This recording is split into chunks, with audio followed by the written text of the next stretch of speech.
So now we're going to go ahead and do our gram stain, also known as the differential stain, and that's what hands-on lab calls it. And it's called a differential stain because it can differentiate between gram-positive and gram-negative bacteria. And that's a very important component to the first step of identifying any type of bacteria, as well as understanding certain types of antibiotics that work better for gram-negative and gram-positive bacteria.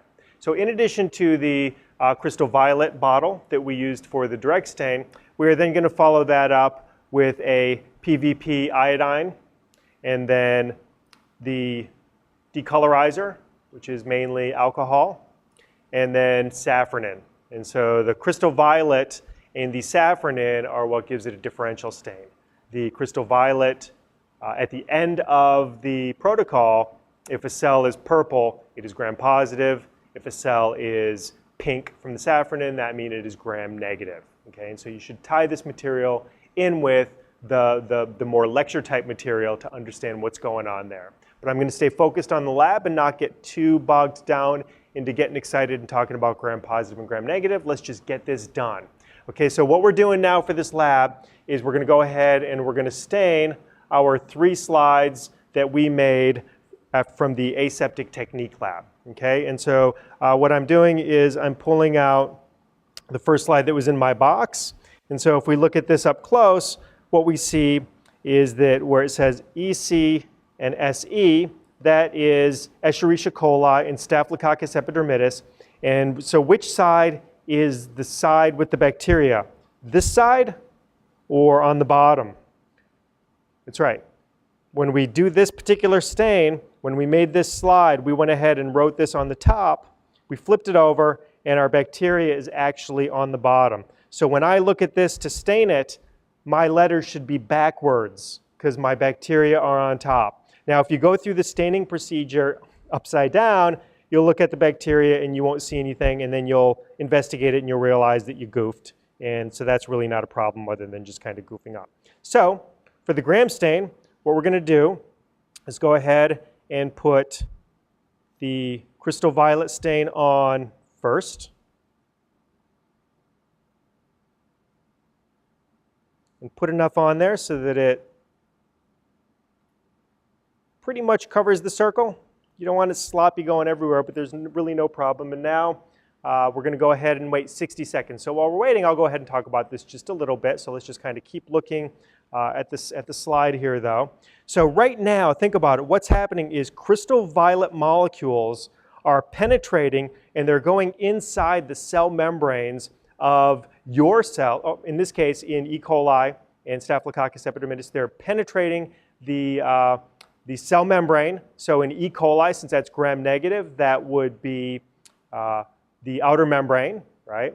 And since it's gram-positive, what it's doing is it is going through the cell wall and then further penetrating. And so as the molecules are in there, we're at about 50 seconds right now.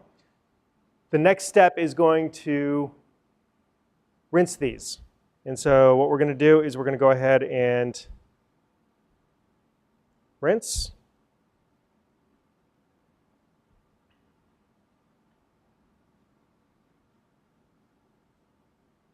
And we'll go ahead and blot a little bit off. Rinse, and actually you can put it on to a little bit like that. There we go.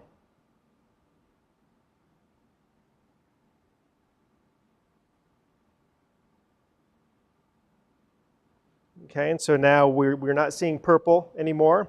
And so if you just look at the slide right now, what you can see is that there is purple, perhaps. Let's see if the camera can pick it up. Yeah, you can see kind of a purple haze, right? Purple haze. That's the bacteria being stained, okay? So now the next step is to add our iodine. And so our iodine is going to, let's go ahead and get this on there for another 30 seconds.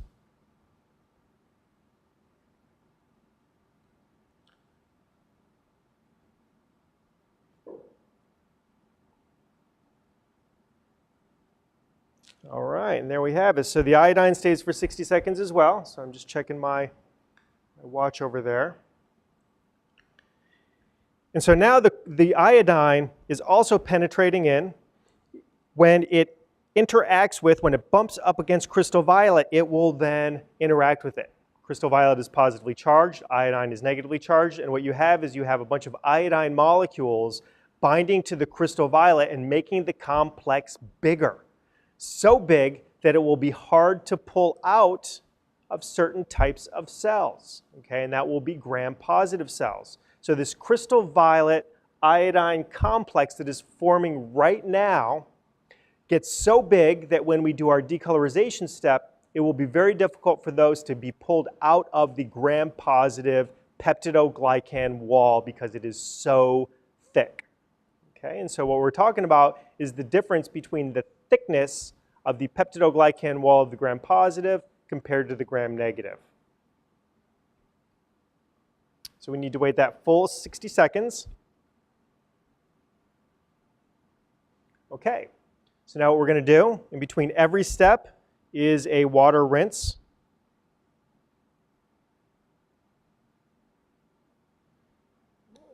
That you can see how it's kind of orangish. That's because iodine, right? You're nurses, you certainly know what the color of iodine is. All right.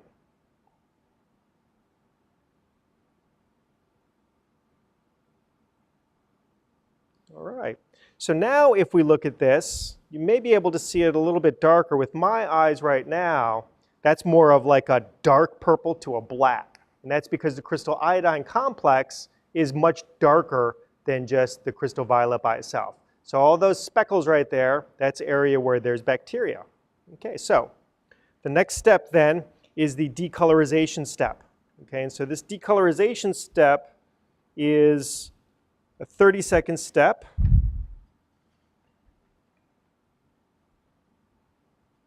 And so what this is going to do is, well, let's go ahead and get it going. So add the decolorizer. There we go. Okay, we're going to wait 30 seconds. You want to make sure that you've covered it. So right now, the decolorizer for the gram-negative bacteria, like the E. coli, is starting to dissolve away some of the cell membrane, allowing the crystal violet iodine complex to leave.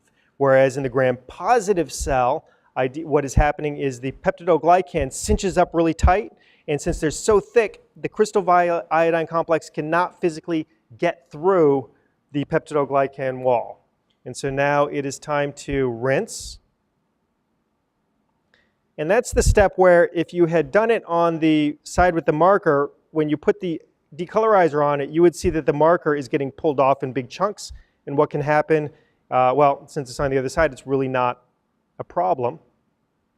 But that's where you would know that you did it on the wrong side. Okay, so there we go.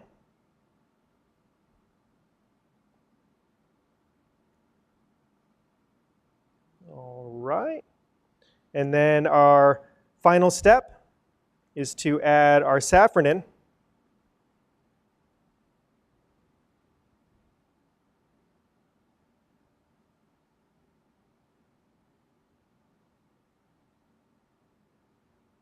And we're going to wait 60 seconds on that.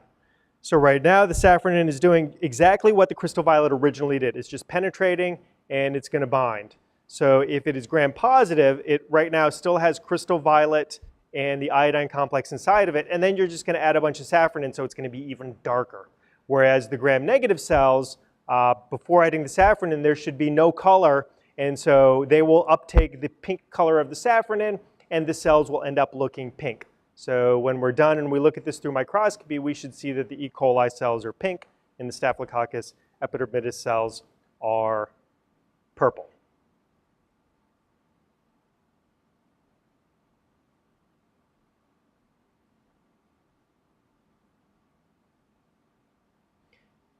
After 60 seconds, do the usual rinse.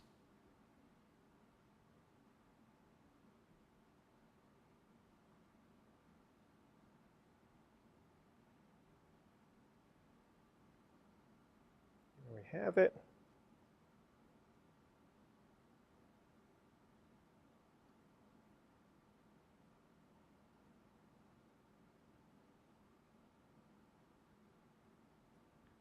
And now I'm blotting it.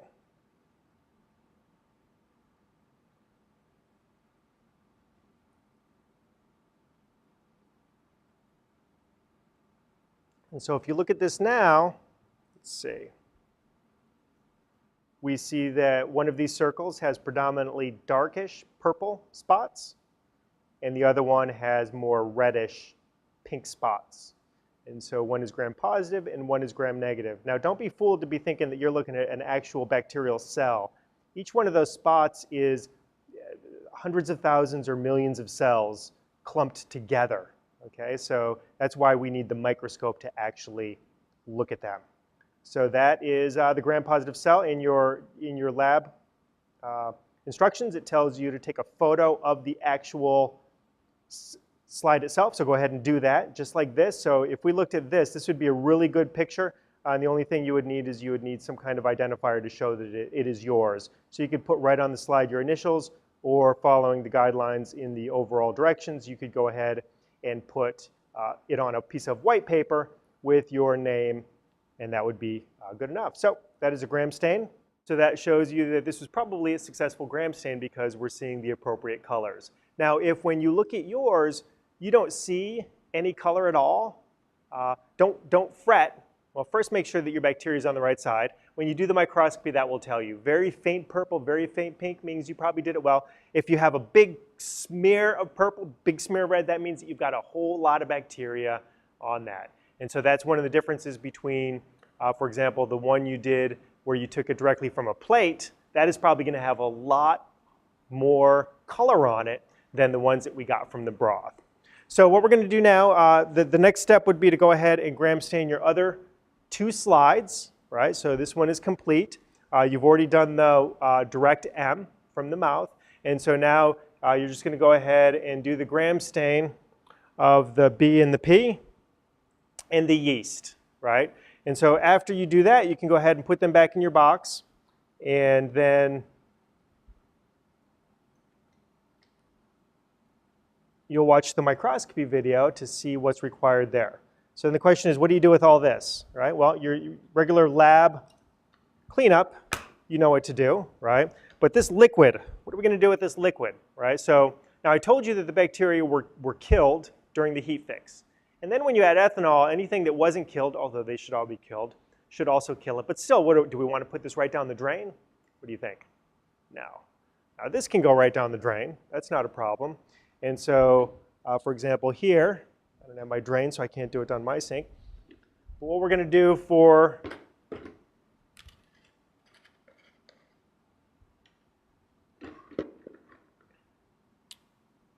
this is we're going to go ahead and pour this in the bucket.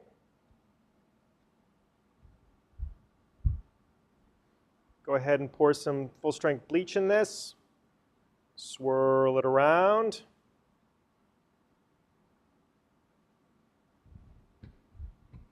A little bit more.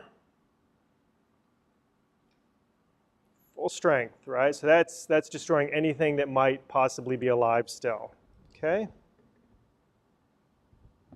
What I'm going to do is take this, the outside of this, go ahead and put a little bit of my water in there because we don't want that full strength bleach to stay in there. And remember, full strength bleach can be diluted down to 10%. So by adding this water and the stain material that was already in there, we're still going to be at a high enough percentage of bleach to take care of business.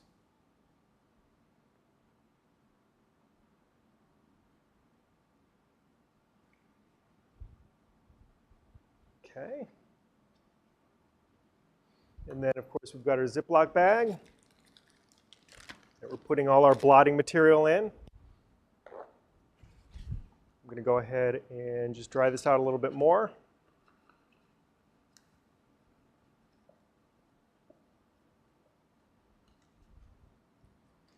I still have my swabs because I'm doing this all in one session from when I did the one direct M, so that can just go in the garbage. And then this, I'm just swirling this around. You know, there's plenty of bleach in there. If you're in doubt, you know what? Go ahead and just add a little bit more at an angle so it doesn't splash up at you. Remember, you want to kill, right? So I've got some bleach going down there. Not a problem.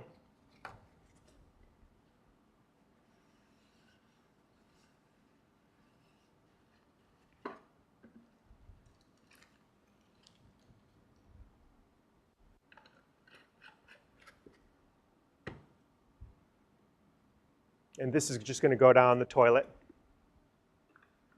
Actually, when I look in there, it looks like it's destroying the crystal violet itself, or it just diluted it out. Okay?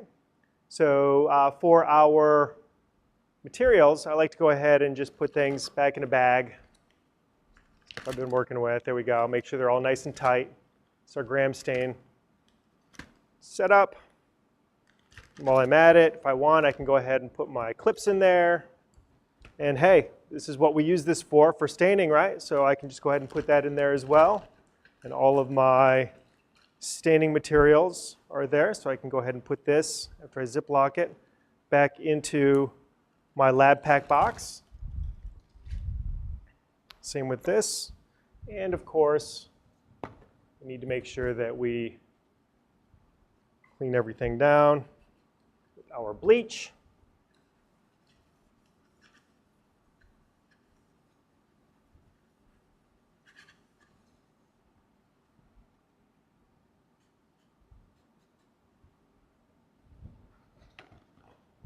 And while I didn't show it before I started, and all of my exercises, when you see everything set up, I had already bleached everything down, got everything set up, washed my hands, right? But you don't need to watch me do all that, but I do think it's important for you to always see, me cleaning the area up because, well, it's super important. What I'm doing is because, although I don't feel as though I contaminated my gloves, I don't want to be grabbing the edge of this and then put it somewhere. So now I'm just using the back.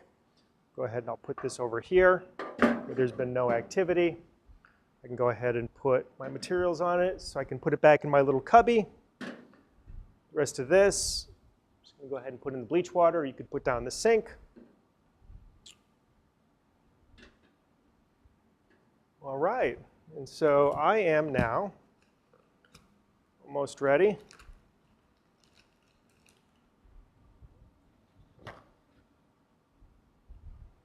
This, I only touch this, so I try to with my no gloves, okay?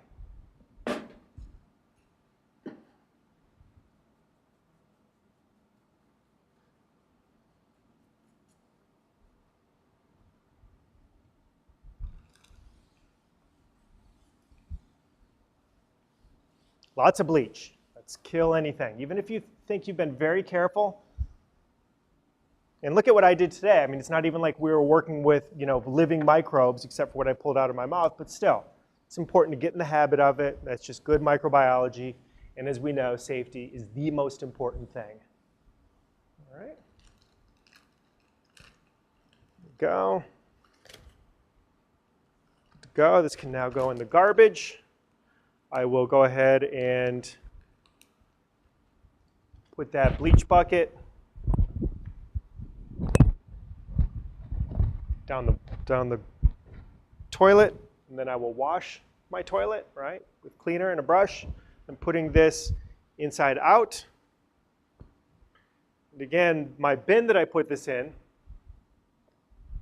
I only touch this bin with no gloves on, right? So that's in here.